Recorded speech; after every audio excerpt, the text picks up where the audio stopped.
Quels sont les bienfaits du persil? Quelles précautions ou contre-indications faut-il connaître? Bonjour, je suis Marthe Rico, auteure de nombreux articles sur l'alimentation ainsi que d'une formation en ligne qui s'intitule « Adapter son alimentation ». Dans la vidéo d'aujourd'hui, allons voir les secrets du persil. Le persil est ajouté finement haché aux différentes préparations culinaires, car il constitue un stimulant métabolique grâce à sa richesse en vitamine C et en raison de sa teneur en fer. Il agit comme un véritable véhicule, accélérant le transport des nutriments contenus dans les autres aliments. Le persil était déjà connu dans l'Antiquité.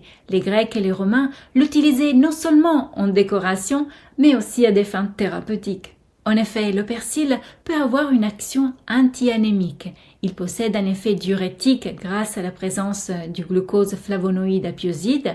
Il stimule la production de lait chez la nourrice, possède des propriétés tonifiantes et stimulantes grâce à la vitamine C et au fer, et a également un léger effet sédatif sur le système nerveux. C'est intéressant de savoir également que certains composants du persil neutralisent le benzopyrène contenu dans les aliments fumés, tandis que la piole et d'autres huiles aromatiques présentes dans le persil ont une action antibactérienne.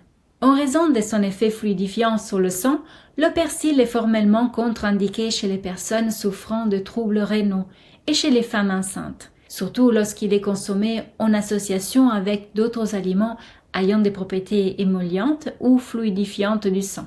Cependant, il peut être utile en cas d'hyperviscosité sanguine, c'est-à-dire lorsque le sang est plus épais que la normale. Le persil est également contre-indiqué dans les syndromes hémorragiques liés à un déficit de coagulation, à une fragilité des capillaires ou à une réduction du nombre de plaquettes dans le sang. Ainsi, le persil, bien que très recommandé pour ses propriétés, doit être consommé avec modération, en choisissant judicieusement les préparations et les associations alimentaires. Il est important d'apprendre à s'alimenter en fonction de son état de santé, de son âge, de ses activités quotidiennes et des moments de la journée. Il n'existe pas d'alimentation universelle valable pour tous. C'est à chacun d'apprendre à gérer sa propre alimentation. L'apprentissage est la clé de la prévention et aussi de l'amélioration de nombreuses conditions de santé afin de vivre longtemps dans une vie pleine de vitalité et d'énergie. J'ai créé cette chaîne YouTube pour vous fournir un peu chaque jour des informations précieuses sur les aliments et comment les utiliser en cuisine.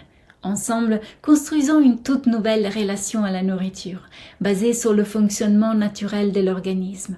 Je soutiens une cuisine simple et efficace, qui respecte les organes et aussi la planète.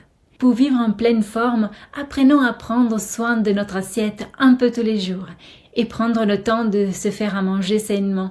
Dans la formation en ligne Adapter son alimentation, vous pouvez trouver des conseils simples et pratiques pour mettre en place l'alimentation qui correspond au mieux à votre âge et votre style de vie. Pour découvrir les détails de cette formation exceptionnelle, suivez le lien juste en dessous de cette vidéo. Je vous attends de l'autre côté et d'ici là, souvenez-vous qu'il est toujours le bon moment pour prendre soin de soi et de son assiette.